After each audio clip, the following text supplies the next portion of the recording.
जी, नमस्ते विश्वरूप जी, कैसे हैं नमस्कार। आप? बढ़िया, फर्स्ट क्लास। जी, शायद 4 वर्ष हो गए जब हमारा पहले परिचय हल्द्वानी में एक व्याख्यान आपका था और सौभाग्य से मेरा व्याख्यान भी वही था, योग यूनिवर्सिटी थी हल्द्वानी में, तो आपको शायद याद होगा हाँ हाँ, कि मैं। के बाद आपका था वो, मैंने पूरा अटेंड किया था और मुझे जो याद है कि वो एक मिट्टी का बोतल आपके पास था।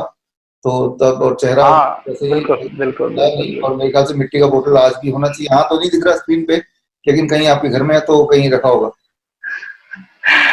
नहीं, नहीं, बिल्कुल ये आपकी बहुत याददाश्त अच्छी है कि आपने मिट्टी की बोतल याद रखी है, मैं बिल्कुल मेरे साथ मिट्टी की बोतल हुआ करती थी। तो बहुत अच्छा लगा था, पहली बार मुझे भी पता लगा कि डायबिटीज के ऊपर इतना प्रामाणिक रूप से आपने जो कार्य किया था, बड़ा अच्छा लगा था देखकर। लेकिन 4 वर्ष तक शायद आपके कार्य को वैसे देखते रहे, लेकिन जो आपने कोरोना के विषय में इतना हिम्मत भरा एक पूरा का पूरा जो प्रयास आपका रहा, जिसमें आपको पूरा यूट्यूब चैनल और सोशल मीडिया से पूरा ब्लैकआउट कर दिया गया, तो ये जो मुझे लगा कि सही जगह चोट जो आपकी लगी है, ये उसका प्रमाण है एक तरह से।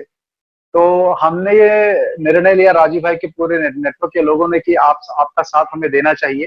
तो कहीं न कहीं लोगों के बीच में हमारा राजीव भाई के बारे में लोग हम पर बहुत विश्वास करते हैं, तो हमने कहा कि आपसे एक चर्चा दोबारा करनी चाहिए और लोगों को एहसास भी दिलवाना है कि आप। बहुत लोग मुझसे पूछते हैं विश्वरूप जी की वीरेंद्र भाई आपको विश्वरूप जी का साथ देना चाहिए, क्या आप उनको जानते हैं क्या? तो जानते तो हम, हमारी बातचीत तो काफ़ी होती रहती थी, लेकिन बस ये वीडियो एक प्रयास है, एक फॉर्मल बात नहीं करके एक इन्फॉर्मल आपसे और लोगों को ये दिखाने का कि भई आप और हम लोग साथ में काम कर रहे हैं।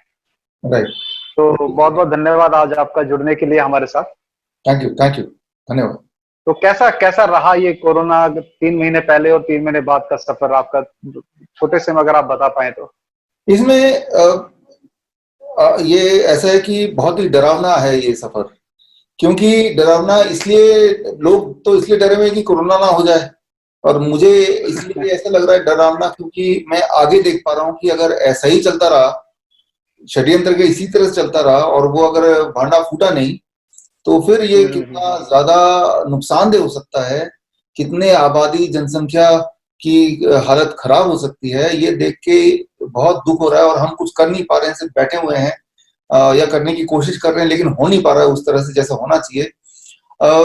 दुनिया के बड़े से बड़े वॉर में भी इतना नुकसान नहीं होता होगा, ऐसा मुझे लगता है। 1947 से पहले हालांकि हमारा उस वक्त नहीं थे, लेकिन तब भी लोगों हुँ, हुँ। में इतना दुख या इतनी व्यथा शायद नहीं हुई होगी। अंग्रेजों ने भी इतना उन पे जुल्म नहीं किया होगा, और किया भी होगा तो लगता है ये तो कोई पराया है तो जुल्म, हम सब बंदी हैं तो जुल्म हो रहा है। लेकिन ये तो इंडिपेंडेंट कंट्री है, यहाँ भी ऐसा हो रहा है तो ये तो देखा नहीं जा रहा। और मुझे लगता है कि खास तौर पे हमारे देश में आज भी, मैं तो देखता हूँ हर जगह, राजीव भाई की तरह उनसे इंस्पायर्ड लोग, इंक्लूडिंग यू, जो सच को सच बोलते हैं, जो हर तरह से किसी भी तरह से अगर कोई अगर कहीं पे कुछ गड़बड़ हो तो उसमें आगे आके बोलने वाले हैं। इन सब के सब जी। होते हुए भी ये कैसे हो पा रहा है? 4 महीने कैसे निकल गए षड्यंत्र होते हुँ, हुए हुँ। भी? अभी तक कैसे निकल गया? आज का दिन भी कैसे निकल रहा है? ये सारे सवाल रहते जी, हैं, जी। इन्हीं के साथ आगे बढ़ रहे हैं। बिल्कुल, बिल्कुल। तो मुझे लगता है कि पूरा एक जनमानस जो आपके साथ जुड़ा है, वो एक बहुत बड़ी उपलब्धि भी है अपने आप में कि किसी हिम्मत वाले व्यक्ति के साथ लोगों ने जो है दिल खोलकर आपका स्वागत किया है। लेकिन कहीं न कहीं मुझे लगता है कि कुछ लोगों के मन में प्रश्न हैं, जो मैं उनकी तरफ से आपसे पूछने का प्रयास करूँगा कि जैसे मैं पहली बार आपसे जो 2016 में मिला था, तो उस समय भी जो आप मेरे बाद आपने जो आपका जो पूरा वक्तव्य था डायबिटीज़ के ऊपर, उसमें दूध की कहीं बात आई थी। ये दूध का ऐसा विषय है जो कहीं न कहीं राजीव भाई के समर्थकों और जो गौ माता के समर्थकों में आपके प्रति एक उनमें ये संदेह हो रहा है कि ये विश्वरूप जी जो है दूध के विरोध में क्यों बोलते हैं? हालाँकि मैं उसको व्यक्तिगत रूप से बहुत सकारात्मक तरीके से लेता हूँ कि आप दूध के बारे में बोल रहे हैं, गाय के दूध के बारे में नहीं बोल रहे हैं, मैं इस तरह से इसको लेता हूँ। तो मैं थोड़ा-सा इस पे ये चाहूँगा कि एक यदि आपका इस विषय पे एक स्पष्टीकरण हो जाए कि दूध जब आप मना करते हैं तो वास्तविक में क्यों और किस दूध को मना करते हैं? तो एक बहुत बड़ा एक समूह जो है वो आपके साथ और भी जुड़ने को निस्संदेह रूप से तैयार हो जाएगा। इसमें टू स्टार्ट विद, सबसे पहले तो अगर मैं अपना पर्सनल लाइफ की बात करूं, मेरा जो जी, टू स्टार्ट विद मेरा जो खाना है और एक गाय का जो खाना है लगभग एक जैसा ही है। तो सुबह का जी। मेरा रूटीन है कि काफी समय से रूटीन है ये बहुत कम लोगों को हुँ, हुँ। पता है, आपको मैं बता रहा हूँ पहली बात, क्योंकि ऐसी कोई बात हुई नहीं आज तक। कि अपने लिए मैं घर से गाय का खाना लेके चलता हूँ, जो सब्जी है और जो फलों के भी जैसे केला है तो अंदर वाला हम खाते हैं तो बाहर वाला गाय खा लेगा, तो एक सिनर्जी सी मुझे लगती है। और जब हाँ गाय हाँ खाता है और हम देखते हैं तो एटलीस्ट मैं देखता हूँ तो एक संतुष्टि सी होती है कि चलो मैंने आज कोई अच्छा काम शुरू किया या अच्छा काम किया आज, ऐसा लगता है। और हाँ हाँ। वो जो कोई करेगा ये उसको ही पता चलेगा कि ये मैं क्या बोल रहा हूँ। तो ये तो एक बात हुई। अब आता है दूध के संदर्भ में जो आपने सवाल पूछा, ये सवाल कई बार आए लेकिन कभी मौका नहीं मिला जवाब देने को। मैं इस फील्ड में है डायबिटीज की, जो मेरा स्पेशलाइजेशन है, ये आया मैं आज से 11 साल 12 साल पहले।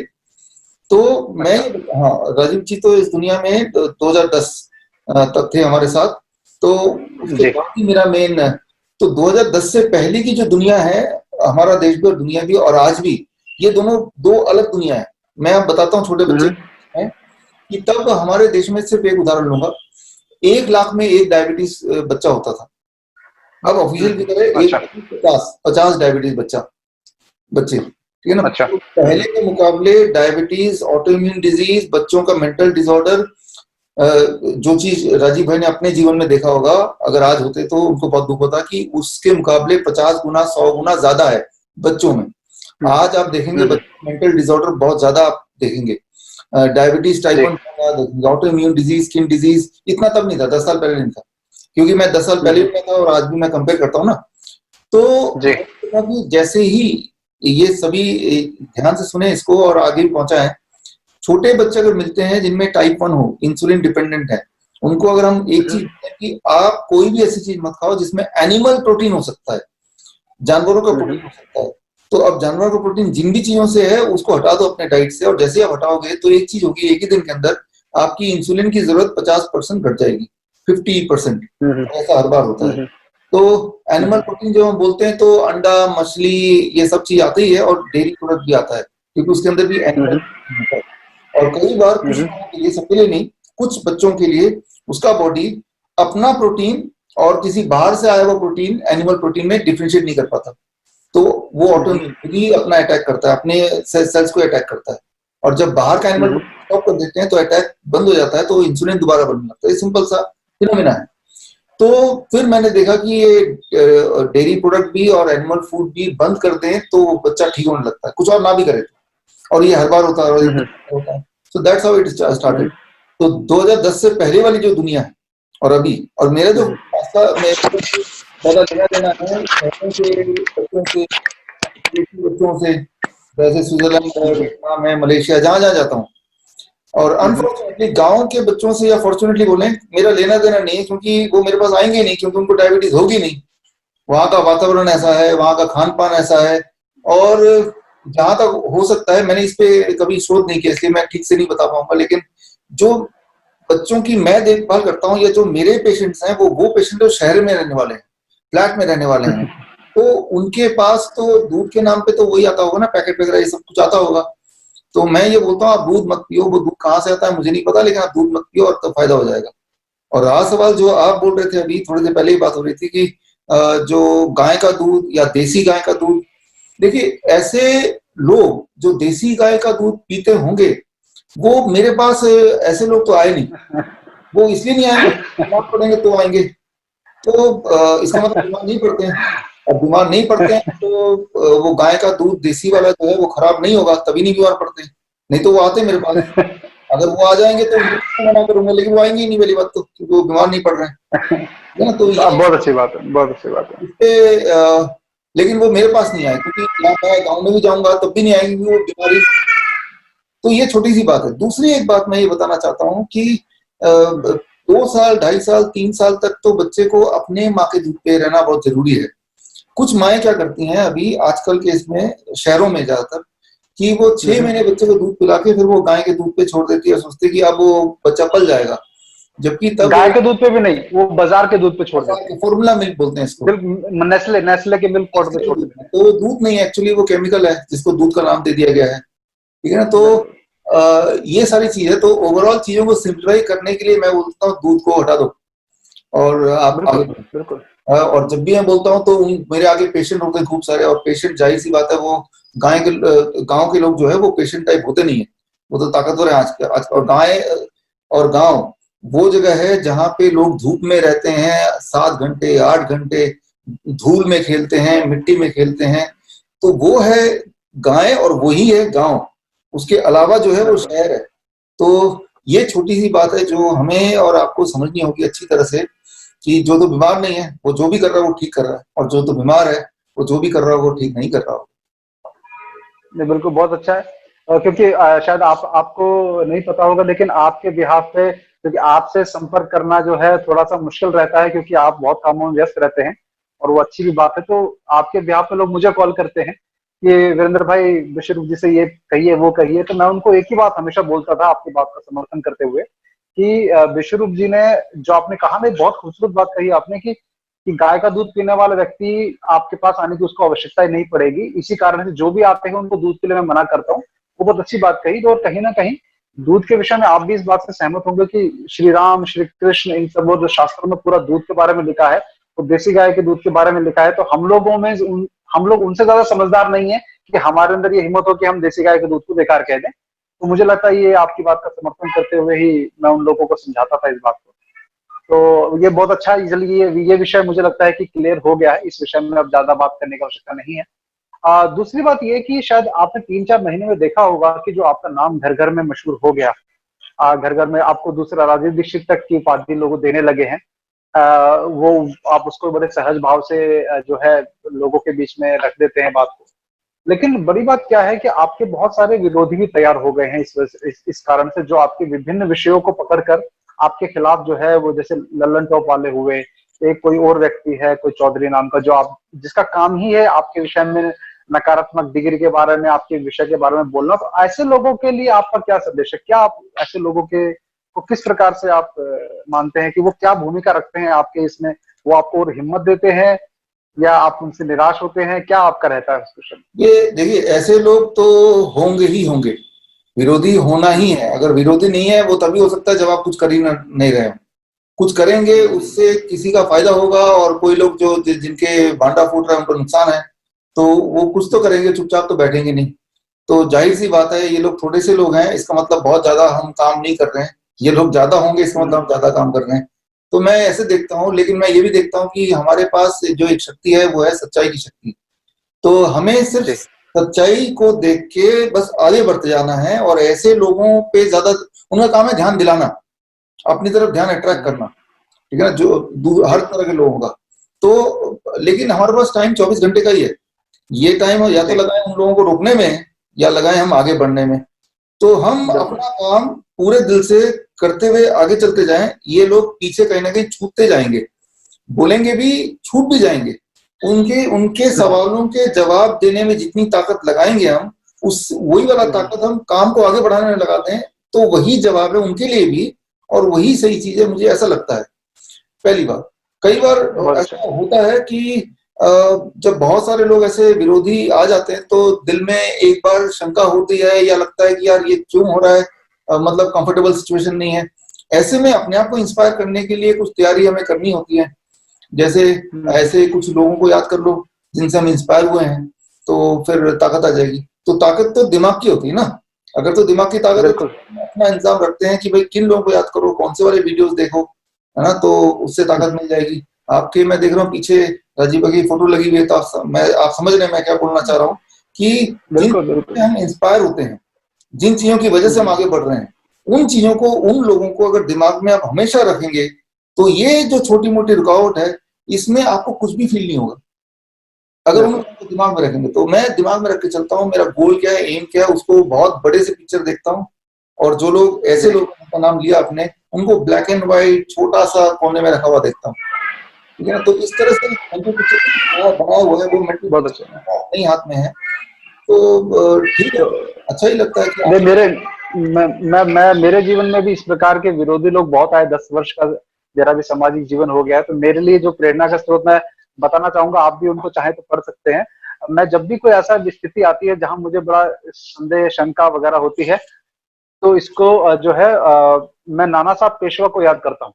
अच्छा। जिन्होंने 1857 की क्रांति का यदि आप कभी पढ़ेंगे तो वो इतनी प्रेरणादायक व्यक्तित्व है कि जिस व्यक्ति ने जो कोई सोच नहीं सकता था उस समय अंग्रेजों के खिलाफ आवाज उठाई। जैसे आज हमें लगता है ये बिल गेट्स और ये सब ताकतें, आज 13 जून का दिन है, पूरे विश्व में बिल गेट्स के विरोध में आज एकजुट होकर 13 जून को विश्वव्यापी अभियान छिड़ा हुआ है। तो कोई सोच नहीं सकता था कि इतनी बड़ी ताकत के साथ लड़ा जा सकता है। वहां पर नाना साहब पेशवा ने जो है वो अंग्रेजों के खिलाफ 1857 का बिगलो बजाने की जो तैयारी 1851 से की, वो मेरे लिए बहुत प्रेरणादायक एक विषय है। तो कभी आपको भी समय मिले तो नाना साहब पेशवा की जीवनी जरूर पढ़ें, बहुत आपको प्रेरणा मिलेगी।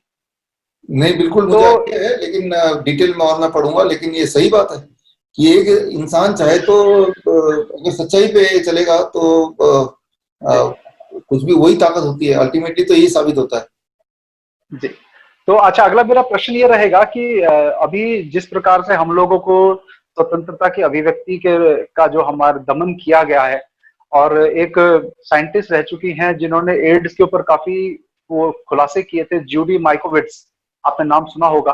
तो जूडी माइकोविट्स का जीवन जो है पूरा का पूरा, क्योंकि एंथनी फाउची ये जो सब लोग हैं, इनके खिलाफ इन्होंने बहुत षड्यंत्र उजागर किए, तो उनके पूरे करियर को, उनकी पर्सनल लाइफ को, उनको दिवालिया उनको घोषित कर दिया गया, उनको जेल में डाल दिया गया, गैग ऑर्डर इशू कर दिया गया। तो इस प्रकार का, मुझे भी लोग कहते हैं कि वीरेंद्र भाई आप भी खुले में बोलते हैं, लेकिन मुझे लगता है कि हमसे ज्यादा वीडियो आपके देखे जा रहे हैं।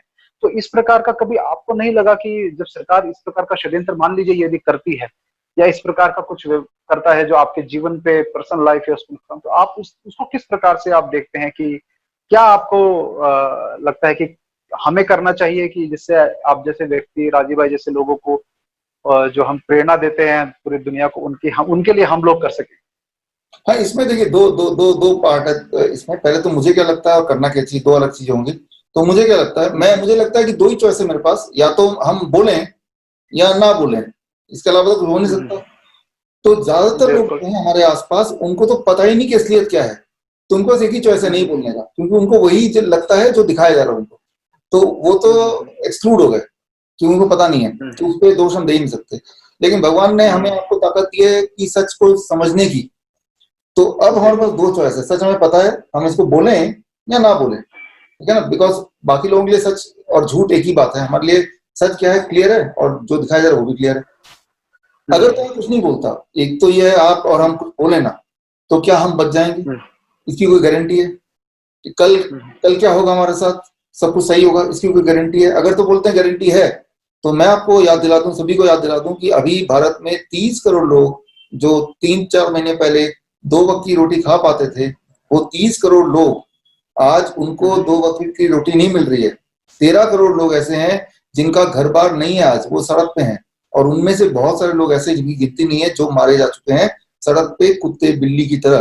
तो जो करोड़ लोग थे उन्होंने कुछ नहीं बोला था 4-5 महीने से, वो बिल्कुल चुप थे, शांत थे, जैसा बोला जा रहा था वैसे ही कर रहे थे।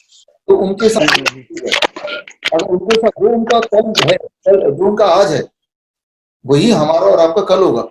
आज हम कंफर्टेबल हैं, एसी में बैठ सकते हैं और बिल्डिंग में बैठे हुए हैं, लेकिन यही वाला तो उनके साथ भी उनका कल यही था, लेकिन आज वो सड़क पे हैं, जबकि वो हमारे ही भाई बंधु हैं, राइट। तो वो लोग चुप थे। अगर चुप होने से सब कुछ ठीक होता तो उनके साथ खराब नहीं होता। मतलब ये चुप बैठना है, राइट। तो चुप बैठने से कुछ होगा नहीं, ये तो पक्का है। हाँ, चुप ना बैठने से क्या होगा कि क्या नहीं होगा, उस पर शक है। आप यकीन नहीं कर सकते कि आपने सच बोला तो खराब ही होगा, लेकिन चुप बैठने से क्या होता है वो तो हमने देख ही लिया।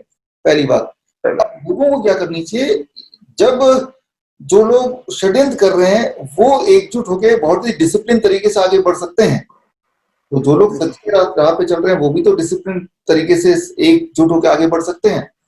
तो इसमें किसी को लीडरशिप देनी पड़ेगी। मैंने तो पर्सनली ये देखा है कि राजीव भाई के जाने के बाद से लीडरशिप किसी एक के पास नहीं है, कोई डायरेक्शन नहीं है। ये तो पता है कि हमें करना है, लेकिन वो करने का अगला स्टेप वो नहीं है। एक डायरेक्शन बनाना, एक पूरी रणनीति बनाना, सच्चाई को भी सच्चे ढंग से आगे बढ़ाने के लिए तो हमें पूरी तरह से उतना ही स्मार्ट होना पड़ेगा, चाहे वो सोशल मीडिया के माध्यम से हो, चाहे हमारे अपने जनसेवा के माध्यम से हो, या फिजिकल रूप में लोगों तक पहुंचने से हो। हर तरह से हमें स्मार्ट होना पड़ेगा कि जब वो ताकत जो कि झूठ के दम पे है लेकिन वो एक साथ है, तो सच के दम वालों को भी एक साथ होना पड़ेगा। एक साथ होने के लिए एक दिन लगता है, बस वो एक दिन आपको सिक्योर कर देगा। उस एक दिन को जब देख लेंगे इतनी सारी ताकत एक साथ है, वो भी सच वाले, तो झूठ अपने आप ही धीरे धीरे फीका पड़ जाएगा, अपने आप ही खत्म हो जाएगा। मेरे ख्याल से यही तरीका है, इतिहास में भी ऐसा ही कुछ हुआ है। बिल्कुल बिल्कुल, मुझे लगता है आपकी जो बात है वो कल गोपाल सुत्रिया जी को जानते होंगे, आप गुजरात में है। गोपाल सुत्रिया जी से कल बात हो रही थी, उनके जो पंचगव्य के ट्रायल कोरोना वालों पे हुए थे, मैं उस बारे में अपडेट ले रहा था उनसे। तो उन्होंने मुझे बताया कि 10 साल से राजीव भाई के जाने के बाद कोई एक तरह से ऐसा कोई फिगर खड़ा नहीं हो पाया जो जिससे राजीव भाई के कार्य को दिशा मिल पाए। जो भी हुए उन्होंने निराश ही किया है। तो मुझे लगता है कि 5-6 लोग यदि मिलकर राजीव भाई के विषय को आगे बढ़ा पाए तो ऐसे 5-6 लोगों का, जैसे सरपंच हुआ करते थे पहले, ऐसे 5 लोगों को भी अगर इस विषय पे काम किया जाए तो बहुत बड़ा एक काम हो सकता है। उनकी भी यही व्यथा थी। और गोपाल सुत्रिया जी आपके आपके बारे में भी बात कर रहे थे कि बहुत अच्छा काम कर रहे हैं स्वरूप जी, और शुभकामनाएं देने के लिए भी कहा उन्होंने आपको। एक और बड़ी जो परेशानी वाली बात मुझे नजर आई कि जो पूरा जैसे राजीव भाई के देहांत के बाद उनके बारे में पूरी गलतफहमियां या उनके बारे में आरोपबाजी जो लगनी शुरू हुई, अभी विकिपीडिया के पेज पे जैसे राजीव भाई को फ्रॉड और कॉन्स्पिरेसी थ्योरिस्ट घोषित किया गया, तो आपका तो शायद विकिपीडिया पेज ही उड़ा दिया गया। हाँ और जो जो और अभी मुझे एक बात मैं आपको भी कहना चाहूंगा कि जो इस समय आप कोई प्रश्न इंटरनेट पे पूछते हैं, उसका उत्तर के रूप में कुछ वेबसाइट ऐसी हैं जो टॉप पे आती है हमेशा, जैसे कोरा.com आ गया। ये कुछ साल पहले ही कोरा शुरू हुआ था। कुछ ऐसी वेबसाइट जो फैक्ट चेक, मिथ बस्टर्स के नाम से या फैक्ट चेकिंग के नाम पे जो है हम सबसे ऊपर हमें दिखाई देती हैं, उसमें जिसके बारे में गलत फैलाना है उसके विषय में वहां गलत ही ऊपर आएगा गूगल सर्च के अंदर। तो आपके बारे में भी यही हो रहा है, राजीव भाई के बारे में भी यही हो रहा है। तो इसको किस प्रकार से आप चाह रहे हैं कि लोग आपको, आपके जो ये गलत फहमियां फैलाई जा रही हैं, उसके बारे में आप किस प्रकार से उम्मीद करते हैं कि लोग इसमें समर्थन करें आपको, उसके बारे में थोड़ी अगर चर्चा करें तो अच्छा रहेगा। हाँ, ये एक बहुत ही वैलिड पॉइंट और ये मेरे चिंता का विषय भी है जो आपने इसका इस सवाल को उठाया। इसमें जो विकिपीडिया है, फेसबुक है, यूट्यूब है, ट्विटर है, इवन व्हाट्सएप है, इवन व्हाट्सएप, ये जो हमें लगता है कि फ्रीडम ऑफ स्पीच मिल गया, हमें कोई पावर मिल गई, ताकत मिल गई, जिस ताकत के को यूज करके हम कुछ भी कर सकते हैं, ऐसा दिखने में लग रहा है। वो तब तक जब तक ये ताकत देने वाले इंसान को कोई नुकसान ना हो रहा हो या उसके षड्यंत्र को कोई नुकसान ना हो रहा हो, तब तक है। और वो तब तक है। षड्यंत्र, वो जो ये ताकत आपको मिली है, वो आपके खिलाफ ही लड़ने के लिए मिली है, राइट। तो ये पहले तो इसकी लत लग गई, लत ही बोलूंगा मैं इसको। और अब लत जब लग गई है तो अब इसी ताकत को आपके खिलाफ यूज किया जाएगा रिमोटली, कहीं और बैठ के, ये मैं समझाऊं। मैं पर्सनली मेरी बात करें तो मैं फॉर्चुनेट हूं कि मेरा विकिपीडिया उड़ा दिया, ना कि उसमें फ्रॉड लिख दिया। तो मैं इसको ऐसे लेता हूँ कि उड़ा ही दिया उसको। तो वो ज्यादा बेहतर है, उड़ाई दो तो ज्यादा बेहतर है। हाँ, विकिपीडिया के दोनों पेज उड़ा दिए, फेसबुक उड़ा दिया, यूट्यूब उड़ा दिया, ट्विटर उड़ा दिया। और सबसे शॉकिंग बात है कि आप विश्वास नहीं करेंगे, हमारे जो ऑफिस का जो व्हाट्सएप है उसको भी ब्लॉक कर दिया था 48 आवर्स के लिए। और अगर आगे भी कभी ड्रामा खत्म भी हो सकता है। तो मतलब जितने सारे सोशल मीडिया में लगता है कि ये हमारी ताकत है, वो हमारी नहीं है। एक तो पहली बात ये बताना चाहूंगा। दूसरी बात कि अगर जिस तरह से वो एक हथियार हमें देके हमारे खिलाफ ही यूज कर रहे हैं, तो क्यों ना उसी हथियार को हम उनके खिलाफ यूज करें। उसका एक तरीका है कि जैसे पर्सनली मैं आपके माध्यम से हमारे जिन सब लोगों के विचारधारा एक से हैं, उनको मैं यही रिक्वेस्ट करूंगा कि जैसे कोरा में आप जाएंगे तो आपको मेरे बारे में जो भी लगता है वो आप भी लिखिए, इंक्लूडिंग वीरेंद्र भाई, आप भी लिखिए, और हमारे जितने राजीव भाई के लोग हैं वो सब भी लिखें। तो पलड़ा भारी हो जाएगा, सच्चाई सामने आएगी। अभी क्या है कि मुझे ऐसा लगता है, पर्सनली मेरी बात करूं तो, एक 200 लोगों की एक टीम बनाई है, वो टीम कहीं भी जाके खिलाफ में लंबे चौड़े वो लिख देंगे। और कोरा और मीडिया वो इस बेसिस पे चलता है कि जो वोटर टाइप पे और तो नियोजित एक तरीके से चलता है। तो जबकि राजीव भाई के जो हमारे, हम और आप फॉलोअर हैं, हम तो करोड़ों में हैं। अगर हम करोड़ों लोग अगर विकिपीडिया के पीछे बढ़ जाए और अगर कोरा के पीछे बढ़ जाए, वो तो उसका एग्जिस्टेंस ही नहीं रहेगा, ये बात वो भूल रहे हैं शायद। तो इस कन्वर्सेशन के थ्रू मैं एक छोटी सी चीज मैं बोलना चाहूंगा कि कोरा में आप जाएं, आप लोग जो भी सुन रहे हैं, और जो भी आपने मेरे बारे में समझा है अपने हिसाब से वो आप लिखें, वो सच जो भी है, जो भी आप चाहते हैं, लेकिन लिखें जरूर। नहीं तो अभी क्या हो रहा है कि थोड़े लोग बहकाने के लिए कुछ भी लिख रहे हैं, लेकिन एक आम आदमी जो कुछ जानना चाहता है वो नेट पे सर्च करता है और जो भी दिखता है फर्स्ट उसी पे विश्वास करता है, जिससे जो बातें हम पहुंचाना चाहते हैं सिंपल तरीके ठीक होने के, चाहे कोरोना से या डायबिटीज से या कैंसर से, वो लोगों तक नहीं पहुंच पा रही है। और मकसद भी है कि वो लोगों तक ना पहुंच जाए। यूट्यूब उड़ गया, फेसबुक उड़ गया, क्यों? क्योंकि उसमें कोरोना का इलाज जैसे ही बताया, उसके अगले दिन वो उड़ा दिया कि भाई वो इलाज लोगों तक ना पहुंचे। फिर फेसबुक के माध्यम से बताया फेसबुक को ब्लॉक कर दिया, फिर नया फेसबुक खोला, वो ब्लॉक हो गया। ठीक है, तो ये चल रहा है। तो मतलब ये कि ये वाला हथियार हमारे खिलाफ अगर यूज हो रहा है तो हम भी इसी हथियार को उनके खिलाफ यूज कर सकते हैं, उसी में अपने जो भी एक्सपीरियंसेस हैं उसको डाल के, ताकि आपके एक्सपीरियंस लोगों तक पहुंचे, ना कि उन 200 या 100 200 400 लोगों के जो एक नियोजित तरीके से प्लान्ड वे में कुछ भी लिख के, तो ताकि लोगों को वही ऊपर टॉप पे दिखे लगे कि यही सच्चाई है। तो ये एक मैसेज है मैं देना चाहूंगा। नहीं, अच्छा है, जैसे आपने कहा कि हमारे क्रांतिकारी अंग्रेजों की बंदूकें चुरा के उन्हीं के खिलाफ यूज करते थे, हाँ, ऐसे ही हम लोगों को भी इनकी इनकी इनकी जो हथियार है उन्हीं के खिलाफ यूज करने उन्हीं को चाहिए। यूज करना है, हमें चालाकी से काम करना है, हमें उन्हीं को यूज करना है। वही जमाना आ गया है, तभी उसका जवाब दिया जा सकता है। एक तो तरीका है कि हम सोशल मीडिया का बहिष्कार करें कि भाई हम अंग्रेजों की बंदूकी ना उठाएं, दूसरा है कि उन्हीं की बंदूक उनके ऊपर हमला कर दें। दो तरीके हैं। तो सोशल मीडिया में या जो भी मीडिया है हर तरह से सच्चाई पहुंचाए, बेसिकली तो बात ये है, जो चीज सच है वो लोगों तक पहुंच जाए, तो लोग जागरूक होंगे, तो सब लोग जागरूक होना जरूरी है। जी, ठीक है। तो बस इतना ज्यादा लंबा चौड़ा बातचीत नहीं करनी थी आपसे, एक फॉर्मल एक इनफॉर्मल एक बातचीत होनी थी। बड़ा अच्छा लगा। और मुझे लगता है कि अभी आगे जो दिशा है उसके विषय में मैं आपसे भी ये कहना चाहूंगा कि कोई जैसे ही ये सब थोड़ा सा रिलैक्सेशन हो जाए तो आप और हम मिलके कार्यक्रम आयोजित हम करें जिसमें राजीव भाई के समर्थक देश भर से आए और एक आपका भी संबोधन उसमें हो और 2-3 और दो देश में दिग्गज लोग हैं जो इस विषय पर काम कर रहे हैं, उन सबका वक्तव्य एक मंच पे से हो। तो इसकी भी तैयारी हम करेंगे और उस विषय में फिर आपको भी हम सूचित करेंगे। तो आशा है कि आप इसमें भागीदारी जरूर करेंगे। बिल्कुल बिल्कुल ऐसा ही कुछ होना चाहिए। और as a not only speaker, एक तो वक्ता होता है, दूसरा है अटेंड करने के लिए भी, कभी भी हो कहीं पे भी, तो उसके लिए मुझे लगता है कि हमें आपको सबको मिलके आगे आना चाहिए। आफ्टर ऑल ये हमारा देश है, जी, रिस्पॉन्सिबिलिटी भी तो हमारी सबकी है।